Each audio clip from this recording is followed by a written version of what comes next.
Hello and welcome to the Ice Guys. This is the show that takes you into the world of the National Hockey League. Every game, every day, from a betting perspective. With pro sports handicappers, Ian Cameron, Alex B. Smith, and various guests from the world of hockey and sports betting. And now, here's your host, Ian Cameron.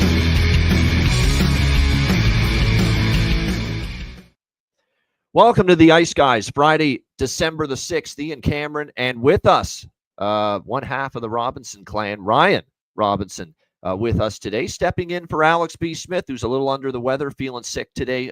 Alex, we wish you well. Hope you're better soon. He expects to be ready tomorrow, but like I said, we hope he's back tomorrow on Saturday. Ryan stepping in, though, out of the bullpen here. To take over and join us here for this Friday slate. A ton of a really nice Friday card. 6 games, not always something you see here for a Friday in the NHL. We'll get to that in a moment. We will get to the recap. Actually, we'll do the recap first, and then we'll get into really a lot of news that's gone on. Of course, there was another coaching firing yesterday in the NHL involving Alex's team, the Chicago Blackhawks. And we'll get his thoughts on the whole Luke Richardson dismissal tomorrow, or whenever he rejoins us on the show. I know he was approving of the firing. We'll get to that in a moment. As far as the Thursday slate, it was a good Thursday slate, profitable, really solid, more good than bad. Yeah, we had some clunkers in there, but more good than bad, and a profitable night, and we'll take it. How about Tampa Bay laying a thumping on the San Jose Sharks, 8-1 in that game. I did take a small shot with the Sharks.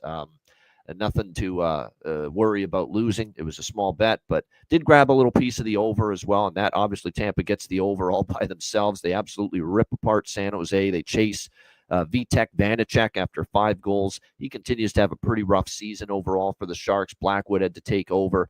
And it was a Brandon Hagel with 2 goals in 23 seconds in the first period. It was a great night from him. How about Braden Point? Didn't score a goal, but he factored in on 4 of the Tampa goals. 4 assists, 4 points for Braden Point. And a lot of these guys that got selected for the 4NF, the Four Nations face-off, you know, they all played well the last couple of nights. It's almost like it's like a little pep in their step, you know, getting drafted to the team, picked by the team to represent their country. So nice win there for Tampa, 8-1, and as they bounce back after the loss to Toronto on Saturday. Carolina with a 5-3 win against Colorado. Scott Wedgwood getting the start. You know, they got badly outplayed, Colorado. I don't think Wedgwood was the problem. You can't be outshot 35-19. You can't be outshot 28-12. You know, in the first 2 periods like Colorado was. In fact, I thought it could have been worse if not for Wedgwood last night in that game. But Carolina gets a 5-3 win, snapping their losing streak. And look, pretty easy to see why. You know, once again, Svechnikov, we kind of called him out. He needed to get going a little bit. He did with last night's game. 5 points for Svechnikov, a huge night for him.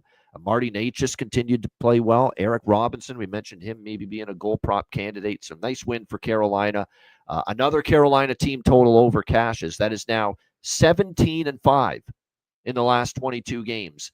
17-5 to the team total, over 3.5 for Carolina. So Carolina has scored 4 goals or more, 17 of their last 22 games. That's a pretty strong fire of consistency. Apparently the fire alarm is going off in Ryan's building there, so that's why he's departed. So we'll get him back hopefully soon rather than later. I mean, if he's got to evacuate, good luck with that with his injury, but that's another story. What else have we seen? You know, it'll take me 20 minutes to do the recap anyway, Ryan, as you know, so take your time. It just went off, like stopped going off, I think. All right. I'm kidding when I say 20 minutes. I mean, it's not that long, but I do go over things with a fine-tooth comb here, as you know, on this recap section. With that said, we continue along. Florida, 7-5 victory over the Philadelphia Flyers last night. That game was nuts. And this was one of 2 games that I thought I was going to get the draw, and we had last-minute crap take place to keep me from cashing the draw. And Detroit-Ottawa was the other one. Thought we were going to get the draw there, and Ottawa decides, yeah, let's win the game in the final minute. So that was frustrating, but what was not frustrating here was the over, about as easy as it gets, taking this game up and over the total, 7-5 for Florida in the win.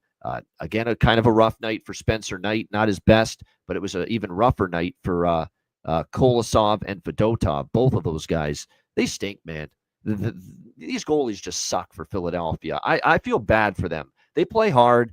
Tortorella has them working every single night. They don't get a save consistently. He needs to bust out that line he had when he was in Tampa Bay all those years ago. Can I get a save? Can I get a save? He's not getting one right now from the Philadelphia. They need Ersson back in the worst way. And I'm not trying to make Ersson out to be the second coming of Bernie Parent here, or Ron Hextall. But the fact remains he's definitely a lot more reliable and trustworthy, and you can put a lot more confidence in him than either of these two guys right now, Kolosov or Fedotov. So they need Sam Ersson back in a hurry. They're playing hard, but can't give up 7 goals and expect to win. Florida gets the job done there, 7-5 over the Philadelphia Flyers. Winnipeg with an overtime win, 3-2 against Buffalo. We split these two bets. I had Buffalo first period and full game. We do cash the first period part of that one, but the Jets end up winning in overtime 3-2. Solid victory for them, much needed to stop the bleeding. It's been the first extended rough stretch of the season for the Winnipeg Jets, and they end up getting the overtime win. The captain gets it done, Adam Lowry. Ottawa 2-1 over Detroit. This was kind of disappointing because this game frustrated me like you couldn't believe. I knew we weren't going to get the overs. First period and full game both stayed under, but I at least thought, 1-1 was going to go to overtime. We'd get the draw, but no, Josh Norris said, let's end it before it gets to OT. 43 seconds left in the third period to give Ottawa a 2-1 win over the Detroit Red Wings in that game. It was a solid effort defensively from the Ottawa Senators. They only gave up 20 shots. First game back home after that road trip, so a nice 2-1 win there for Ottawa to get back on track. Detroit continues to have their problems. And there's another coach on the now with Richardson gone in Chicago. Who are the next two coaches most on the hot seat right now? You got to believe one of them is Derek Lalonde for Detroit. The other is probably the guy we're going to talk about right now, Andrew Brunette. I mean, I'd be very, very worried about his job security right now. And I never thought we would say that, but this Nashville team, it's getting worse, not better. I mean, you get blanked by Montreal 3-0, and no, give Montreal credit. They outplayed Nashville for 2 periods. Nashville did come after Montreal hard in the third period, and Montembeault was outstanding in that final period to keep Nashville at bay and keep them off the scoreboard. But the fact remains, you can't come out in the first 2 periods, especially that first period, the way Nashville did when you're struggling like you are, and expect to win games right now.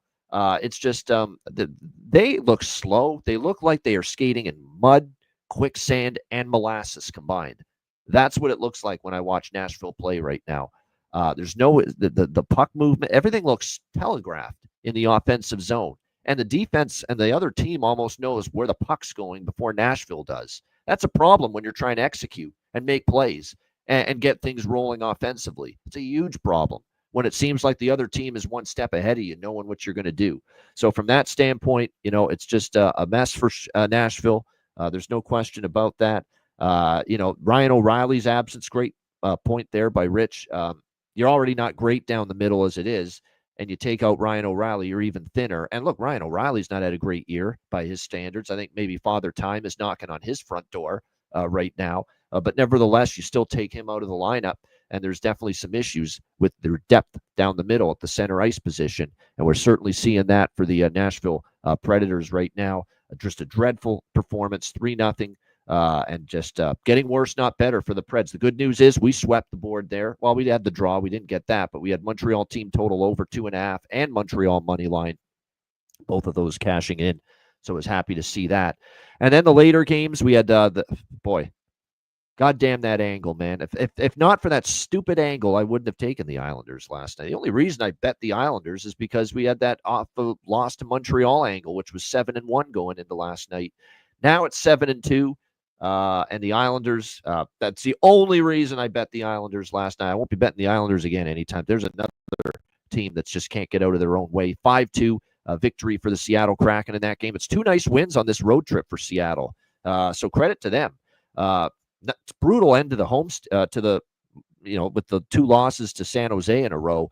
But to start this road trip with back-to-back wins against Carolina and the New York Islanders, solid stuff. You know what I want to point out, and we've been frustrated, Alex and I in particular, saying with Dan Bylsma, they're playing fast. They're trying to be more aggressive offensively, more creative, let the players do the damage offensively for this team. And there's no question about that. But, at the same point in time, the goals haven't been going in consistently for this team. And you've had to ask yourself, well, wait a minute here. What's going on? Why has it been such a struggle here for this team to get their offense going? Well, suddenly, wouldn't you know it, that Vince Dunn came back to the line. Now, they were without Vince Dunn for a long time, for over a month and a half, from mid-October to November 30th when they played at home against San Jose. So the road games against Carolina and the Islanders were his second game and his third game back from injury. And wouldn't you know it, he has had 4 points in the 2 games on this road trip. He scored a goal last night. And all of a sudden, the Seattle team is starting to score goals again. They got 4 goals or 5 goals last night, if you include the empty netter. 4 goals against Carolina. He is such a difference maker for this team. And I think it's a situation where this Seattle Kraken team, you look at it minus Dunn and with Dunn, and all of a sudden they're transitioning the puck up the ice strong. There's suddenly it's suddenly a situation where they're generating more. They're getting more chances. They're carrying the play more. They have the puck more. All of this stuff. They're in the ozone more often. All of this stuff. And he just has made a difference, clearly. Because now Seattle, we went, where's the offense? Where's the offense? And now Vince Dunn's back, 2 games on this road trip, his second and his third game back. Well, they score 4 goals on the road, against, well, wouldn't say the Islanders are quality competition, but Carolina sure is. Like I said, he's a difference maker. Shane Wright heating up. That's a nice point by Bailey in the chat. He is starting to get going for this team, Shane Wright. And like I said, there's definitely all kinds of talent there. This guy's got 4 goals now in his last 6 games for the Seattle Kraken. And like I said, Vince Dunn's a difference maker. He's an impact player on that blue line, and certainly an impact as far as making this a better offensive team. And that's just something I wanted to point out because I think it's been noticeable what we've seen from Seattle with Vince Dunn back in the lineup. St. Louis, 4-3 win in overtime against Calgary last night. Another winner with St. Louis as a dog there. They've been just great under Jim Montgomery. They're now 4-0 as a road underdog since Jim Montgomery took over. The Rangers, the Devils, the Jets, and the Flames winning all 4 of those games as road underdogs. The only loss was when they were a home favorite against the Flyers, and they lost in overtime. So they continue to play well under Jim Montgomery. I'll be honest, kind of thought maybe that goal could have been called back in overtime. It did look like they were pushing on Vladar's pads there with that game winner, but it stood. Like I said, I think I'll be honest. I think it probably wasn't a goal in my opinion. But like I said, I'll take it. St. Louis ends up getting the win last night, 4-3. Jim Montgomery with the quip after the game that was pretty funny. I was in the locker room having pizza, drinking water. I knew it was going to be I knew it was going to be a good goal. But we'll take it 4-3 with St. Louis. The bottom line is St. Louis continues to play well, find ways to win. I don't think it was their best defensive game. Calgary was coming at them at portions of that game, but nevertheless, it was a good win for St. Louis. And then the last game, beautiful thing with this system play, especially when it's both teams off a shutout loss. It's now happened 3 times this year where it's been both teams off a shutout loss, and it has been first period over, full game over. If you take goal in the first 10 minutes, that is cashed in all these games as well when both teams play each other following a shutout loss. And that's what we saw with Columbus and Edmonton last night. 6-3 for Edmonton. And not exactly Sergei Bobrovsky versus Grant Fuhr in the net last night, clearly, when you're talking about Daniil Tarasov versus Calvin Pickard. So that certainly helped us out as far as that system play cashing in. All right, Ryan, anything you want to add on this Thursday night from last night? Yeah, there wasn't a ton for me, honestly. I've been pretty busy with finals coming up, so I just took a shot with your best bet with the first period over in that Columbus Oilers game as well as the full game over. So those were the only 2 things I had, and luckily they cashed. But other than that, I flipped back and forth through a few games. Watched a little bit of the Carolina-Colorado game. And then a little bit of the Buffalo-Winnipeg game. Just wanted to see how Winnipeg would respond after those few losses. So not a ton for me betting-wise, but obviously a much much bigger card today, and or the card I'm more interested in, I should say. So I'll have a lot more bets today than I did yesterday. No, Jonathan Davison. So no, of course not. I have to press the button to make the bet, and I made the bet on the Islanders, knowing that that's not a good hockey team right now. But hey, like I always say, I live and die by the system. When you find a good one, and that's still a good system, even with the Islanders, messing it up a little bit last night. It's still 7-2 this season for teams after losing to Montreal in their previous game. So it's still a good system. It's just the Islanders that's how bad they are. They fail the system. That tells you how bad they're playing right now. The New York Islanders. They failed the system. And that's the way it went. All right, let's get into Friday night. We will begin with the Washington Capitals and the Toronto Maple Leafs. We got the Leafs -145 home favorites. Total in this game sitting at 6, shaded to the over in this game. We've got obviously a rematch. These teams played in Washington just recently. It was a 4-3 overtime win for the Leafs in that game against the Capitals, and they have owned this series to the tune of 9-1. The last 10 meetings in favor of the Leafs. They have won several in a row at home against the Washington Capitals. So this has been a series dominance for Toronto. That being said, it's a back-to-back front end of a back-to-back for Toronto. They're in Pittsburgh tomorrow night. Charlie Lindgren will get the start here for Washington. We expect Stolarz for Toronto, but it's not been confirmed yet. Bottom line is, Stolarz plays tonight, Woll will play tomorrow night, or Woll plays tonight, Stolarz plays tomorrow night. It's a back-to-back for the Leafs. They're going to use both goalies in those two games, so that's the way it goes. I like Washington, though, at this price. They've been excellent off a loss. They've only lost 2 games in a row once this season, and I like this price getting them off a loss. They've been terrific in this type of situation throughout the course of the season. They're off that 2-1 loss to San Jose. It's also the system play. Teams off a loss to San Jose. It's been an auto bet for me in all season, really. 6-0 in their last 6 as a road dog, says Shua in the chat as well. That's another plus for them. Like, Leafs are playing great. I don't like stepping in front of Toronto. They're playing great hockey. I've given them their flowers. I've given them their accolades. I've given them their praise, the last several games. I fully admit how well they're playing right now, especially defensively. The goaltending's been great. Austin Matthews revving back up now. Took him maybe a couple games, and then he explodes for 2 goals against Nashville in the win the other night. But this is just a system play for Washington, a team that's very good responding after a bad game, and that was a bad game by their standards, especially losing to a team like San Jose at home. It's still a strong record this season in games for teams after losing to San Jose in the previous game. It's been strong all season long. You're getting a nice price here with Washington. So for me, it's the Capitals at this +125 price here in this game tonight. And like I said, they fit that system play number 2, which is 7-2 on the season for teams after losing to San Jose. And we have to run it back with the first period over 1.5 here in this game as well. 15-2 now in the last 17 games for the Washington Capitals to the first period over. I don't know if I like the full game over, though. That being said, if you actually look at the last 10 meetings, only 2 of them have failed to get to at least 6 goals, and this total is sitting at 6. So I do like the full game over. I will bet the full. It is officially an over by Fecta, but I definitely have more money on and like the first period over of that more than the full game here in this one. So little on the full game over, bigger on the first period over, and I like Washington here +125. Maybe even a sprinkle on the draw too, just because of the fact we did see overtime in Washington when these teams played just recently head-to-head. Ryan, what do you think here? Capitals, Leafs. Yeah, pretty simple for me. I really like that first period over. I see it at -135. Washington's been on that hot streak. I think Toronto's only like 3-7 to the over in their last 10, but obviously they have the offensive firepower to contribute a goal in the first. So I really like that -135. I'm kind of torn because I like the value with Washington +124.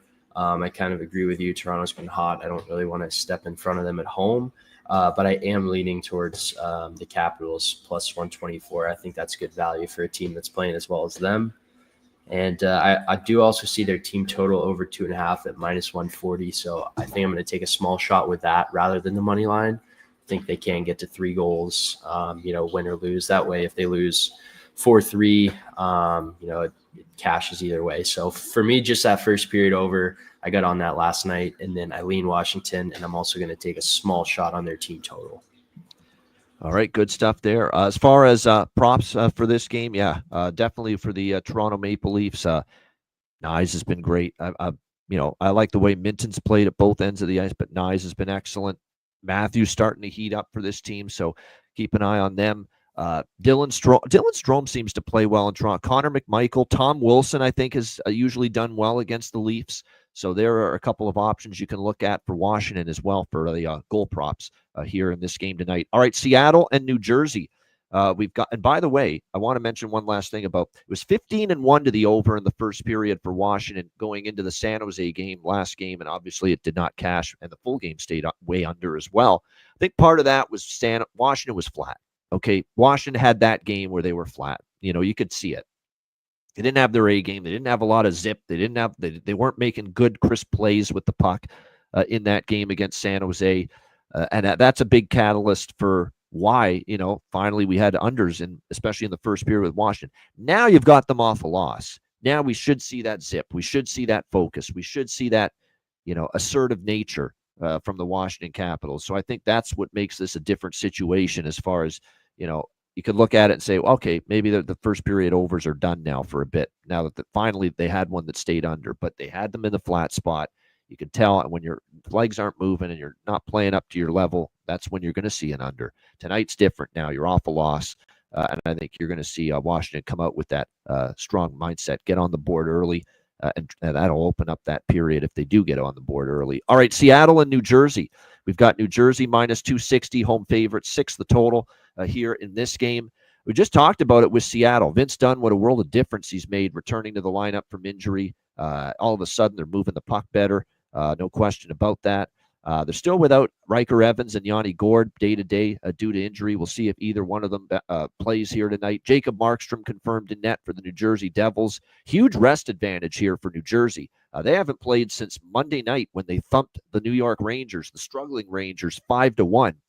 New Jersey now on a nice little 5-2 heater in their last 7 games. We'll see if that carries over here. But a lot of these wins have been more so on the road than at home. This team is still a very inconsistent 6-7 at the Prudential Center this year. So it hasn't been a great run of it for New Jersey at home. Not consistent. I always prefer betting New Jersey on the road than at home because they're not as good at home, and you're paying a bigger premium and you're paying a bigger price to take New Jersey at home. So, but I don't want Seattle, right? Back-to-back, third road game in 4 nights, kind of a tricky spot. And I don't want Seattle with Philip Grubauer possibly in net. And pains me to say that because this guy that's been a very good goalie at times in the past, going back to when he was with Colorado, but that's not this year. He has been horrific, absolutely horrendous. And I think rock bottom for him was the last time we saw him. And that was that start in San Jose, 7 goals. He got bombed in that game. They lose 8-5. He's 1-7 with a 3.62 goals against average, 862 save percentage on the season. And because it's a back-to-back, and we saw Decord last night, you probably have to start him because you can't run Decord into the ground like this at this point in time. So I'm with the chat here. This is an over game to me. It feels like it. I think there's value with overs right now. With Seattle pulling the Islanders into an over, that tells you all you need to know right now. That they're certainly an over team at the moment. They're starting to score. The return of Vince Dunn is a big deal for this hockey team. 4-1 to the over their last 5 games. They've now scored 9 goals in the last 2 games. 2 of those 3 games in the second and the third game, I should say, with Vince Dunn back on this road trip. They score the 4 against Carolina, the 5 against the Islanders. I think overs make sense here in this game. I know we do have some series history pointing the other way, 3 straight unders head-to-head, but New Jersey's been lighting the lamp offensively. I don't trust if Grubauer, if he indeed gets the start here tonight. New Jersey has scored 5 goals or more, actually exactly 5 goals in 4 of their last 5 games. So the New Jersey Devils are really feeling it offensively right now. So I like first period over, full game over. I will go over by Fecta here in this game. Definitely what I primarily like the most when it comes to this one here, Kraken and Devils. Ryan, what do you think here? Seattle, New Jersey. Yeah, I like the first period over as well, and then also Devils. I'm gonna keep it pretty simple. I like Devils team total over 3.5, -140. All right, good stuff indeed. Yep, heading back to the slopes there, Matty Robinson, and have fun. I'd break my back doing some of that stuff, but that's another story. First period over, full game over. I do like that. Seattle and New Jersey here in this one. Prop wise, well, we do have a Robinson on the show. It's not Matt, it's Ryan. But Stefan Nason, does that mean he scores tonight for the New Jersey? I don't know if that applies to Ryan. I know it does with Matt, but I have been good with. I know that's Matt's thing is Nason, but I have been good with the New Jersey Devil, and I've been on the show. Which is Jack Hughes. I think I've hit his goal props like 2 out of the 3 times that I've taken it when I'm on the show. So I will be on Jack Hughes anytime as well. I think it's +140, but. Yeah, I agree. Jesper Bratt's on fire. Jack Hughes is on fire. Stefan Nason's been great. You know who I like? This is one that I really like tonight here as well. Let me just see. I want to make sure he's playing before I say it. Let me just make sure. Let me just check the line. Come on here. Here we go. Yeah, he is in the line. That's what I thought. I thought he was coming back here tonight from a lower body injury for New Jersey. And that's Thomas Tatar. And it wasn't for long, but he did play last year, second half of the year with Seattle. So he's playing against his old team. So I'm interested in that angle a little bit. Thomas Tatar, a little bit here for New Jersey to find the back of the net here against his old team, an angle that we often pay attention to. And then on the Seattle side, look, as far as right now for them, we're starting to see players heating up for them. Bjorkstrand, got a power play goal. And that was much needed. Brandon Tanev, you got to roll with him right now. This is a guy. I like what Dan Bilesma has done. He's put him on the top line here the last few games. He's got 4 points in the last 5 games, including a goal. Playing him with Stevenson and McCann on that top line. Why not? He's one of those energy guys. He hits everything in sight. He frees up ice for his line mates. Why not? Brandon Tanev, maybe, and definitely value with him as long as he stays on that top line spot with Chandler Stevenson and Jared McCann. I would look at Vince Dunn props again. Like I said, he's been awesome since returning. He's gotten a point in every game, I believe, since his return. Well, except the San Jose game, but on this road trip, he has 4 points and a goal in the first 2 games of this road trip. And Shane Wright, who is, like I said, starting to percolate here for Seattle with 4 goals in the last 6 games for Shane Wright, the first-round pick. It's a pretty good prop game and a game that I think will see some goals. All right, next up on this Friday slate, we've got Pittsburgh and the New York Rangers. Boy, is there a lot to dissect here when it comes to this particular game. We've got the New York Rangers minus 200 home favorites in this game. The total 6.5 across the board. There's no way, not a chance, do I lay minus 200 right now with this New York Rangers team struggling. Their only win was against Montreal, and they needed a late power play goal just to win that game. Cannot lay this price with the Rangers right now. And who the hell knows where their team mentality and psyche is with these rumblings that Jacob Trouba, the captain of the team, is about to be traded and or placed on waivers. And if he's placed on waivers, there's apparently at least 1 or more teams that would just right away claim him. So that's where we're at. We're pretty much, at a situation here where it's over for Jacob Trouba with the New York Rangers. So from that standpoint, is it done? I'm doing the show. I can't keep up with it. Has he been traded already? I'm seeing Trouba to Anaheim. Let me just make sure. I think the chat. Yeah, there it is. I see it now. Yep. Rangers have traded Jacob Trouba to the Anaheim Ducks for Urho Vakanainen and a draft pick. So, wow. That's the captain of the fucking team the last few years getting basically traded for a bag of pucks, a couple of marbles. That's it. That's it. Urho Vakanainen is like a depth defenseman at best for the Anaheim Ducks and a draft pick, and I'm sure, and it's a 4th-round pick. So that's, wow. What a way to fucking end your association with a man that's been the captain of the team for the last few years. What a cruel business, man. And that's what sports is. Welcome to pro sports, man. No feelings, no loyalties, nothing. I'm not saying Jacob Trouba is a flawed player. John Massey will be the first to tell you that he's bad in his own end, slow of foot, all this stuff.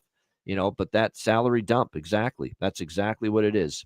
Salary dump. And the Anaheim Ducks are making it sound like, we're doing you a huge favor getting that fucking albatross of a contract off your books. So you're not getting much in return. And here we are, that all of a sudden, goodbye goes the captain of the team. Now, this could go one of two ways. Either, it's just shock and they don't play well again, or crazy as it is to say, do they get a spark from it? Because he hasn't been playing well. Jeffrey, you're right. He hasn't been playing well. He's been awful in his own zone. John Massey's a huge Rangers fan. So I trust what I hear from him, and I watch the Rangers a lot too, but I'm sure John watches them even more than I do. I try to watch as much as of every team every night that I possibly can. And he's always said Trouba just can't defend properly in his own end, without taking a bad penalty or something like that. It just gets caught out of position, turns the puck over. You can basically turn him into a turnstile because his foot speed's not the best for a defenseman in this day and age. So all of that stuff, and I get it. He's been a liability much of the season in his own end, but it's just crazy that this is a guy that's been the captain of the team, and just like that, out he goes for basically a hill of beans coming back the other way. That's it. So I mean, wow. Welcome to the harsh business that is pro sports. Pittsburgh or pass for me. I probably will dabble a little in the Penguins plus 170. And look, I'm not Mr. Penguin, as you guys know.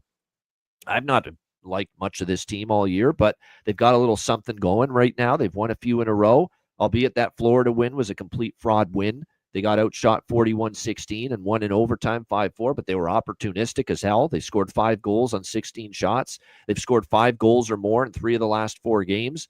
Vancouver, Boston, Calgary, Florida in that 4-game win streak. So, we'll see how they fare here. I'm going to dabble in Pittsburgh. Don't love it, but with all the chaos going on with the Rangers, I don't mind taking a small shot against them, getting a plus 170 price tag. Rangers have owned Pittsburgh. Great point. But you can also look at it like, if you're Pittsburgh, don't you show up strong here? You're playing well. This team embarrassed Pittsburgh, by the way, in the very first game of the year, October the 9th, 6-0 Rangers in Pittsburgh. I remember that game. I was on the Rangers multiple ways, and they embarrassed Pittsburgh that night. But now Pittsburgh can say, you know what? Now you guys are in the doldrums a little bit. We've got some confidence rolling in here. But again, the Pittsburgh Penguins, can they be trusted on a night-in, night-out basis? No. But this is just, for me, strictly a bet that says I am willing to fade the Rangers at this price, given all the shit show that's going on right now with the New York team. So a little bit on Pittsburgh, plus 170 for me. Ryan, what do you think here? Penguins, Rangers. Yeah, I'm with you on the Pittsburgher pass. I think, honestly, I liked the plus, taking a small shot on the plus 170 a little bit more before that Trouba trade news. I don't know. I just thought maybe, with him still there, kind of looming over the team, maybe it's in their head now that they know he's gone for sure. Maybe they try and reset and, put that behind them, and it gives them a boost, like you said, just kind of a refresh. But I still think it's Pittsburgh or pass here. Not sure if I trust them to win 5 in a row, but I see that their team total over 2.5 is minus 130 to minus 135 range, which I feel like is pretty good value. They've scored 5 and 6 goals in their last 2 wins, so they're definitely a team that can put the puck in the net against. I mean, they put up 5 on Florida. It's a pretty good team, so I like that minus 130 for Pittsburgh. I might take a small shot on that just because with all the stuff going on today. Maybe this is a great thing for New York and they reset, but maybe it takes them, a couple days to move past it. Maybe tonight is still kind of a bad spot for them. So I think it's Pittsburgh or pass for me. I like the team totals a little bit safer of a play. So I'm going to sprinkle on that as well as possibly Pittsburgh money line. So that's all I have for this game. I'm going to do the same. I'm not putting it all on the money line because I could see them scoring 3. Maybe this is a night the Rangers explode. They give up 4. I actually could lean to the full game over as well, 6 and 5. Might sprinkle on that too. But as far as the Pittsburgh position, I'm going to at least split it up money line and team total over 2. And team total is only minus 130 for Pittsburgh. Team total over 2.5 in this game. Yeah, Nedeljkovic 2-0 at MSG. That's a good point, and I'll take him right now a little bit. Now, actually, Jari's been better lately, no doubt. Nedeljkovic capable though. Shesterkin in net for the Rangers. This is not all on Shesterkin, by the way. I know his numbers look awful in this 2-7 slide in his last 9 starts, but it's been really the whole team just defensively has been horrific, quite honestly. So, again, we'll see. Maybe this would be hilarious if the Rangers win 5-1 tonight with Trouba gone. First game with Trouba gone. It'll show that they obviously he was a big problem with the defensive game. And it will show that maybe they don't give 2 shits that he's gone, even though he's the captain. So this is a fascinating watch tonight. What do the Rangers give us in this first game after all this shitstorm with Jake Trouba has gone through and sent him out of town? It's going to be a very interesting. That's a nice point from someone in the chat here. I forget who I think it's Jeff Todd. There it is. The 4 Nations face-off players that didn't make the team, any of the countries, play those guys as far as player props. And actually, you know what's funny is I mentioned that in the NBA show. Guys that don't get selected to the All-Star team. And a lot of times they have these huge games right after the All-Star teams get announced. And if they're not on it, they just say, well, I'll show you. I should have made that team. I'll go off for 30, 35 points. I'll get a double-double. I'll get a triple-double, that kind of stuff. It is a motivating factor, no doubt. So that's something to look for in the next few days and weeks. How do the players that were just barely left off the 4 Nations rosters, how do they play? Certainly Raquel's in the mix here in this game, no doubt about it. So, yeah, definitely. And look at Hagel. And plus, I say bet some props involving the guys that did make the team, like a Brandon Hagel, because look at it's like goes right to your legs and skates. How amazing feeling it is that you get to represent your country, at an international event like that. So it is definitely something to look at. Yeah, Tage didn't make. Yeah, exactly. So Cole Caulfield, someone to factor in moving forward because he didn't make it. I know there's a couple Dallas Stars that we'll get to later on that didn't make Team Canada. That you could have made a case, maybe could have. Maybe they're going to want to show everybody what a mistake was made, not having them on. So it's a decent angle to look at and at least try to keep an eye on. All right, next up we've got Columbus and Vancouver. Vancouver minus 230, home favorites in this game. The total sitting at 6, shaded to the over. This is the first game home off a pretty lengthy sojourn and a very successful one on the East Coast for the Vancouver Canucks. It was a very solid road trip for them overall. 4-1-1, just one regulation loss in the 6 games. In other words, just one game on that road trip where they failed to collect at least a point. So very impressive. They're off that 3-2 loss in overtime. 3 straight draws have cashed for Vancouver, by the way, to end that road trip. And I was on a couple of them. But now back home, taking on Columbus. Normally, I don't love these spots. A 6-game road trip coming back home. We know Vancouver, as amazing as they've been on the road, 3-8 at Rogers Arena this year for the Vancouver Canucks. They have not been getting the job done here at home this season. We'll see how they fare here in this one. Kevin Lankinen in net for Vancouver. He suffered his first road loss of the season as a starting goalie in the Minnesota game the other night. He'll be in net tonight, although we are looking at closing in finally on a potential return of Thatcher Demko.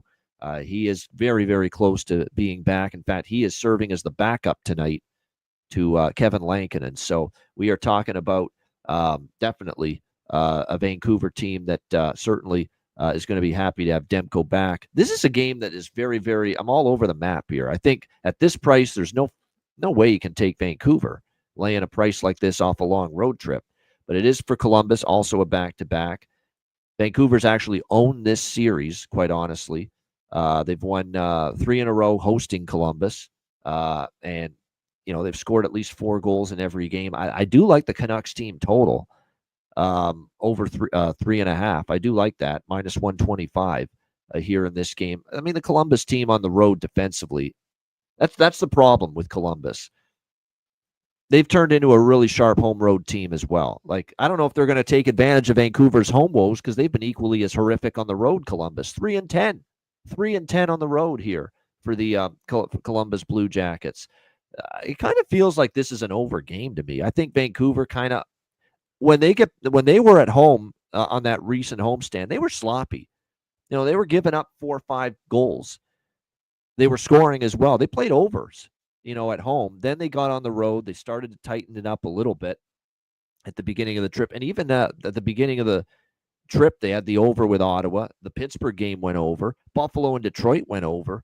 So even on the road trip, they were playing overs. And at home, they were definitely not locking things down defensively like they were before. So I kind of feel in this game that, because I agree, I don't trust Columbus to win the game, but I feel they can get to 3 goals. I'm going to take both of the team totals, and I'm going to take the full game over. That's how I'm going to approach this. I think that approach can go 2-1, maybe even 3-0 tonight. Give me a 4-3, give me a 4-3 Vancouver win and call it a night. I think it's possible. That's the kind of game this ends up being. I don't trust Merzlikins, who's expected to be in net, and the Jacket team defensively on the road has been, like I said, they gave up 6 to Edmonton. They've given up 3 goals or more for their last 5 road games. It's not what you want to see. Like I said, as far as the head-to-head matchup is concerned, Vancouver has won in Vancouver. Columbus has won in Columbus. It's been kind of a home and road. The home team has held serve in every recent series meeting between these two teams. And like I said, the last 3 in Vancouver, all of them went over the total, 4-3, 5-2, 5-4. Vancouver scored at least 4 goals in all 3 games. So I'm going to approach it this way. Columbus's team total, over 2.5. Vancouver's team total, over 3.5. Full game, over 6. I think we go 2-1 or better with that approach. What do you think here, Ryan? Columbus, Vancouver? Yeah, I think if anything, I might just be on the full game over with you. Columbus on the night of a back-to-back. Vancouver hasn't been great at home. They're going to want to, have a strong performance. So I think that over is the only play I'm looking at right now pregame.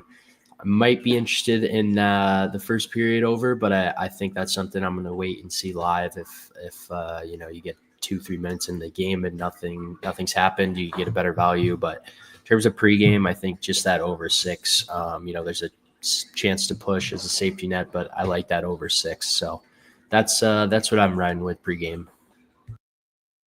All right, good stuff. Prop wise in this game, for Vancouver, Jake DeBrusk's on fire. You just got to keep betting him right now. He's been absolutely phenomenal.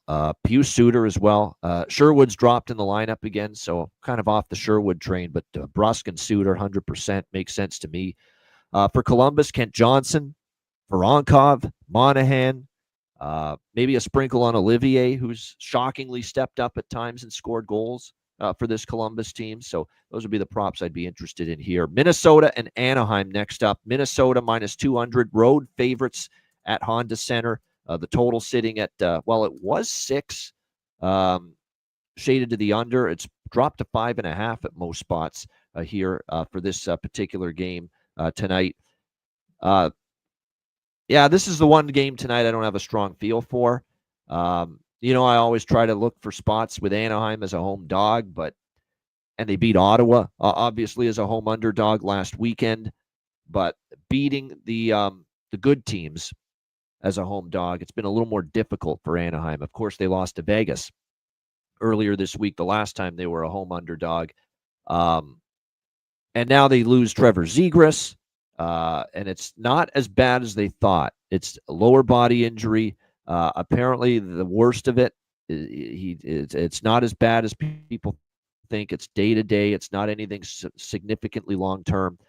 So that's something to keep an eye on. Leo Carlson's out as well for the Anaheim Ducks. John Gibson in net. Should be Philip Gustafson for Minnesota. Obviously, Joel Eriksson out. Jonas Brodin still out for this team. It's a week-to-week absence for Joel Eriksson. Look, 5 goals, 8 assists. They'll miss him defensively.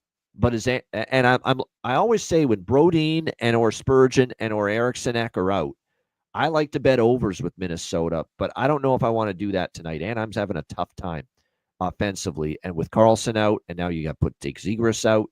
It's going to be a little bit even more troubling, I think, for Anaheim to try to score goals moving forward. Minnesota's just owned them. 9-1 in the last 10 meetings. The last 2 times they've been in Anaheim. Actually, the last 4 times they've been in Anaheim, they've scored at least 4 goals. They have. They've scored at least 4 goals. 4-1, 4-1, 4-0, 5-2. So Minnesota has completely owned this team, especially here in Anaheim. They've scored at least 4 goals, 4 straight visits here to the Honda Center. So the only thing I'd be looking at here is maybe a lean to the over 3.5 with Minnesota. That would be the value for me. I don't think there's great value in Minnesota regulation or anything else. So I'll lean Minnesota team total over 3.5. But this is the game I just feel I'm probably going to lay off and stay away from here on this Friday card. What do you think here, Ryan? Minnesota, Anaheim. Yeah, I was with you. I was going to lay out this game. Didn't have a great feel, and obviously not good value in the minus 200 with Minnesota. I think I'm going to take a small shot on their 60-minute line, though, at minus 125. I see it minus 120, 125, kind of that range. So, as you mentioned, they've dominated Anaheim. Anaheim has some injuries, and then also that Trouba news. Maybe their guys are not sure what they're going to get in Trouba in the locker room. So I like the minus 125. I think Minnesota gets it done tonight and has another comfortable 4-1, 4-2 type win. So that's all I'm playing pregame. Yeah. I think there's going to be spots for overs for Minnesota without Eric Sinek. I don't know about tonight because I don't know if Anaheim's going to pull their share of it. But that's the first thing I think of when I think of Minnesota when Eric Sinek's out. What they lose defensively with him, because they lose something offensively, but they lose a lot more defensively when he is not on the ice. He is one of their better two-way players, one of their better defensive forwards on the entire team. So they to me, Minnesota, whenever I see Eric Sinek out, they take a hit defensively. What I don't like, though, about the over in this game is Anaheim being able to be the team that's going to take advantage of that. I'm not so sure, especially with the forward injuries starting to mount for them. All right, final game of the night, and this should be a good one in Vegas. We've got the Dallas Stars and the Vegas Golden Knights, T-Mobile Arena. Dallas minus 120, road favorites. The total sitting at 6, shaded to the over here in this game. Dallas off a 3-2 loss to the Los Angeles Kings in their last game. Right away, when I see Dallas off a loss, I don't really feel in a rush to bet against them. This is usually a team that brings good efforts when they don't have a good one the previous game. That being said, what's been funny about Dallas? 16-9 on the year. They're still only just 6-7 on the road. They've got to improve with that road record a little bit. And it seems like at times when they have lost, they've lost in bunches. They've had a couple of 2-game losing streaks, particularly on the road. The last time we saw Dallas lose 2 in a row, not bounce back after a loss, was when they went to Carolina. They had that horrible third period. They lost 6-4, and then they lost the very next game to Chicago, 6-2. So the last time they were in a spot to avoid consecutive losses on the road like they are here, they didn't do it. And at the same time, Vegas, home underdogs, that's not the kind of value I want to get involved with, betting against Vegas when they're a home underdog and they're 10-3 at T-Mobile Arena with a road team that's just 6-7 like Dallas. So that has me off the side, quite honestly. I'm not on Dallas. I'm not on Vegas. What I am on, you guys know it, 8-1 in the last 9 games for Dallas Stars first period overs. The Vegas Golden Knights this season, we've talked about it lately as well, how they've been strong as can be for first period overs at home this season. 10-2 to the first, actually 10-3 now to the first period over, because the last time they were at home was that the game against Vegas Edmonton. It stayed under that game, but still 10-3 in 13 home games to the first period over this year for the Vegas Golden Knights. So I really like this first period over tonight, Stars and Golden Knights. I do lean full game over too, and it's going to be the Washington-Toronto repeat for me. The over by Fecta, but I am stronger on the first period over, and I have a little bit more of the money and the overall bet on the first period over here as well. What do you think here, Ryan? Final game, your Dallas Stars taking on the Vegas Golden Knights. Yeah, I think Vegas is really good value at that plus 100.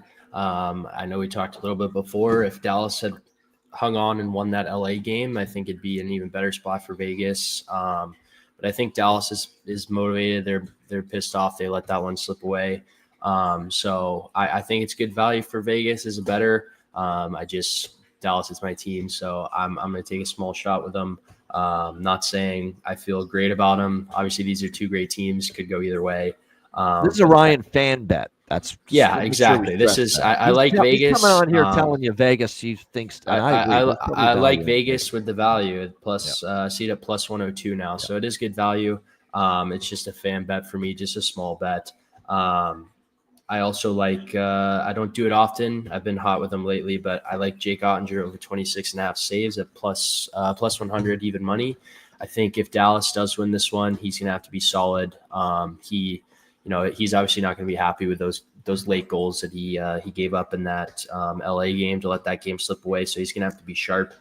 And then Scott mentioned it, but I am going to be on the top line, the point parlays. So I'll do one with Robertson, Hintz, and whoever slotted with them. And then I'll probably also do a small one with Marchment, Duchesne, and Stankoven. And that line looked great last game. They generated a lot of chances. So just small shots on those, Ottinger saves, and then just a small shot on Dallas. But as you mentioned, it's totally a fan bet. I see the value in Vegas here, and if it was anyone else besides Dallas, I'd like that plus 102. So just small for me. I'm excited to watch this as a fan and see how Dallas bounces back. I was in Vegas last weekend and saw the Vegas Winnipeg game as well as the Utah Vegas game. So that rink is obviously cool. It's going to be loud.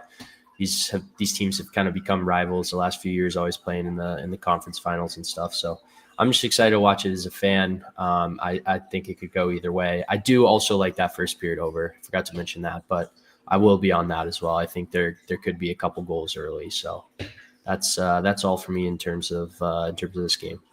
Yeah, 8 points in 8 games for Wyatt Johnston and 2 goals in the last 3 games. So I agree with Cuban in the chat that, he's someone to go with. The 2 players I'm thinking of for Dallas, as far as what Jeff in the chat mentioned about bet on the players that got snubbed, Jamie Benn and Matt Duchesne. Okay, you could have made a decent case that both of them could have been on the team.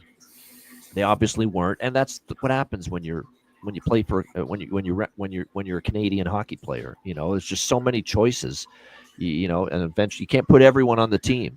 And the reason for that is because look, there's a lot of players that are, especially for Duchesne, he's a guy that's an offensive player. You're not gonna put Matt Duchesne on the Canadian Four Nations face-off team to be a fourth liner.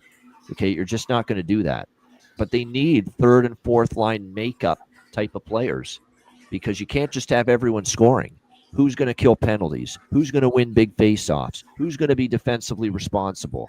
Who's going to do all this shit that's important to winning hockey and winning in these kind of tournaments? So that's why, you can't just put you can't just put the 12 highest scoring players on the forward group for these international rosters. You can't do that. You need guys to fit roles to win big face-offs, roles to be on the penalty kill, roles to be physical, get in on the forecheck. When the game's not going well, who's going to lay a big hit on somebody and roll the fuck out of somebody when you need to turn the momentum in a game? Who's going to do all that stuff? So that's why, unfortunately, a lot of the high-end skill players get left off, a Canadian roster, American roster, Swedish roster because of that. It's not that Matt Duchesne's not capable or deserving. It's that, it's a numbers game. He was a victim of the numbers game. So that's the way it goes, unfortunately. But you're still going to feel deep down inside like you've been snubbed a little bit. So I'm interested. Ben and Duchesne for Dallas and any teams we talked about earlier in the show that maybe got snubbed for one of the Four Nations teams. Do they play like it here in these next few games for sure? So something to keep in mind going into these next few games and next few days of action here in the NHL. Yes, this is, by the way, Dallas and Vegas. Let me just see if I don't believe they've no, they haven't played each other yet this regular season. This is going to be their first regular season meeting. So this is the playoff revenge angle, if it matters to you. Vegas' first time playing Dallas since they got knocked out in the playoffs last year. But like I said, Dallas off a loss. I'm not betting against that. So for me, it's a pass, and I don't like going against Vegas as a home dog either.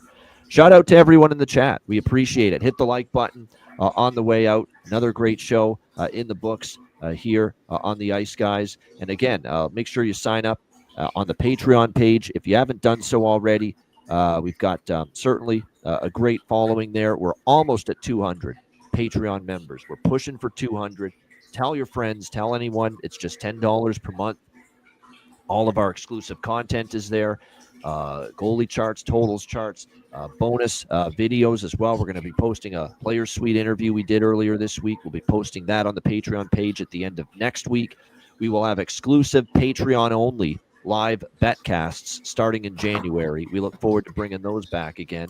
And, of course, the daily betting card posted each and every day on the Patreon page for members, sides, totals, and player props. So make sure you sign up. Just $10 per month, and your subscription goes a long way to supporting the show and keeping it going in the long run. So just $10 per month. Sign up, patreon.com/IceGuys, and check out the Ice Guys store as well, iceguys.myspreadshop.com. Again, we're only 19 days away from Christmas, so you're cutting it close if you want to order something and have it arrive by Christmas morning. So make sure you get to the Ice Guys store and get your gear and your merch for the holiday season right now at iceguys.myspreadshop.com.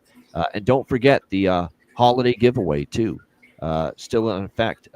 You have still have a time to enter until Monday, December 16th, and that's when we will announce the winners on our daily live show. So again, 21 years of age or older, you must be a U.S. resident. It's open to all 50 U.S. states. And again, the form and the link for that is available on the Ice Guys Twitter handle, so make sure you check that out. Again, the High Holiday Giveaway, sponsored by Boston Hemp Inc. and the Ice Guys. 6 lucky viewers and fans of the show can win that giveaway, and we will announce again the winners December the 16th with that. All right, it is time in a moment for Bargain Bin Special of the night and best bets coming up right after we hear from our great Ice Guys sponsors.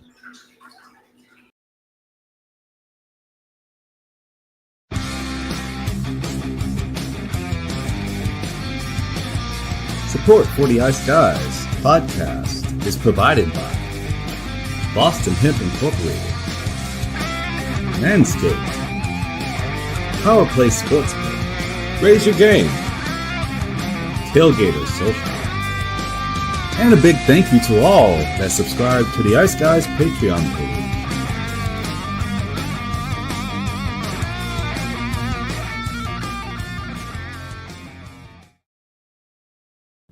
Everyone loves a perfect pair. Bacon and eggs. Thunder and lightning. Mario and Luigi. A hot dog with fries. Ian and Alex B. That's right. Everyone loves a perfect pair. So why not pair up your game nights with Boston Hemp? From exotic flower to concentrates and edible products. You'd be hard-pressed to find a better pairing than Boston Hemp and hockey. Check them out today at bostonhempinc.com. That's bostonhempinc.com. Boston Hemp Incorporated, the official smoke sponsor of the Ice Guys. Void where prohibited by law. Not available outside of the United States. Must be 21 or over to obtain products. Check your local regulations to see if Boston Hemp is available in your area. All right, shout out to all our great sponsors, including Boston Hemp Inc., our daily show sponsor and official sponsor of the live betcast. 20% off all orders on the website using the promo code IceGuys at bostonhempinc.com. All right, it is time for Bargain Bin Special of the night. Not a bad slate, actually, for bargain bins. There were a couple that piqued my interest. But Ryan, we'll start with you. What do you like in the bargain bin tonight? Yeah, I was going back and forth with a couple guys, to be honest. I think, I'm still going back and forth just looking at it. I'm going to go with a bit of a longer shot here. I think he's looked great. I'm going to go with Sam Steele, anytime goal plus 700. He's been on the third line with Ben and Dodonov, as well as Ben and Johnston. So I'm going to take a small shot on that, plus 700. It's my bargain bin special of the night.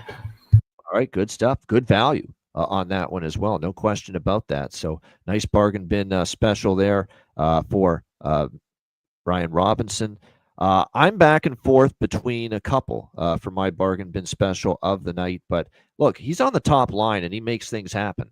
And he scored, I believe, last night. I think it was an empty net goal, but he still scored. And I know I've won with Turbo before. Turbo time. One more time. Jingle All the Way. Watch that movie. That's what that's from, too. Arnold Schwarzenegger back in the day. Jingle all. It's Turbo time.